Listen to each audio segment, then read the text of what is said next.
One early morning, Gordon awoke with a start. He felt strange, but could not explain why. His driver, who had come to clean before work began, reassured him. "It's the dishwater," he said to Gordon. "It can get into your mechanical workings and make you feel sick."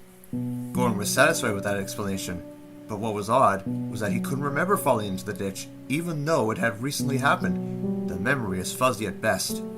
"I'm just exhausted from pulling the express so well," he chuckled to himself, and fell back into an uneasy sleep. He dreamt of vague images, those of a mine and of darkness below. In these images, he felt a part of himself as if viewing the events from above. He couldn't see anything clearly, but he felt strongly that these memories didn't belong to him. Later that morning, Gordon sleepily brought his train to the junction. Thomas, who looked equally tired, greeted him with a smile. "Long night?"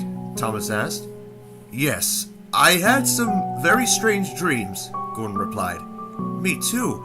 It was like we were back in the mine again, but when I awoke, I couldn't actually remember being there at all." Gordon's eyes widened. "I had the same dreams. Come to think of it, I can't remember falling into the ditch, much less rescuing you from the mine." "What does that mean?" Thomas asked. "I don't know. We only just came back. I remember bringing you to the yard just before the Queen came to the island." "I remember that too. But why can't we remember actually being at the mine?" The two entered decided to find out for themselves.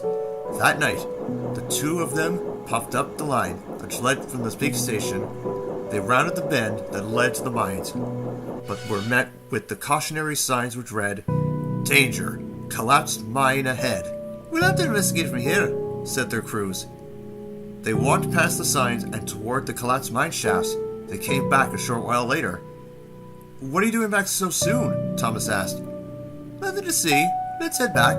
Thomas and Gordon didn't believe them. "You didn't even take a light with you. How could you have seen anything?" Their crews insisted, but Thomas resisted. He sped through the cautionary signs and stopped at the edge of a large gaping pit. When he looked down inside, he shrieked. "Gordon!" Thomas called, tears welling in his eyes. In the pit were two mangled engines. One looked exactly like Gordon and the other like Thomas. Who are these engines?" Gordon asked. A terrible feeling began stewing deep in his boiler. "I can explain," said a familiar voice. Sir Topham Hatt stood next to his car, a light in his hand. "I had hoped this day would never come, but alas, here we are." "These were you," he continued solemnly. "What do you mean, were?" asked Thomas, distress in his voice. "When you fell into the mine, Thomas, you didn't just fall. The mine collapsed beneath you, swallowing you whole. We tried bringing Gordon, our strongest engine, to lift you out with a pulley system, but we misjudged how hollow the shaft was below. Fuck, he too fell into the growing chasm beneath the ground." "But how can we be here if we're down there?" Gordon asked. "It's a gruesome tale," said Sir Topham Hatt. "We had a major scandal due to our lack of judgment, and to save face, we saved your faces. There was a talented engineer from Crew who moved your identities into new shells.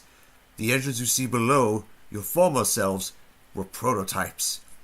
Thomas and Gordon didn't know what to say. In their confusion, they began to cry. "That doesn't change who you are now," Sir Topham had said. "You're still two of my most useful engines. We gave you a second chance and avoided a scandal." "We understand," Thomas said in a derisive tone. Soon after, the two engines slunk home, buffer to buffer. Everything felt familiar and foreign at the same time. They didn't feel whole anymore, knowing that a part of them was rotting away in the bowels of the mines. They only hoped that one day, many years from now, these memories would become fuzzy too.